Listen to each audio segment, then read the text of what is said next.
All right, I've got a number of issues that I try to ask each person, and we've covered a lot of those things already, but there are specific deficits that I want to ask about. Now, the one deficit that you've clearly identified is that you have major problems with sensory overload, particularly loud noises or very noisy places. Yes. Talk to me more about that. Restaurants can be a problem? Only if there's children in the restaurant. How did you deal with working at a restaurant? I was a door greeter, so I didn't have to go into the restaurant itself. Right, so tell me about what happens if there's children in a restaurant.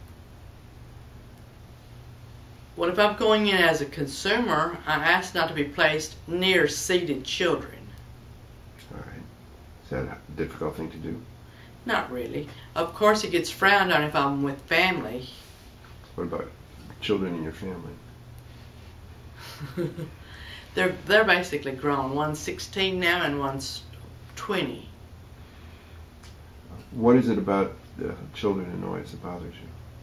The crying, the demanding, the noise. Now, when you go to a restaurant at a busy time, there's always almost an overwhelming amount of background noise. Does that cause you trouble too, or is that almost white noise for you? It's pretty much white noise. What other situations do you have problems with noise? Those are primary. The ones I've told you about are the prom ones. Okay. What issues do you have with multitasking, keeping your attention, jumping from thing to thing? As long as I'm able to define what my task is, and I can set a goal for each task, then I'm able to work that task.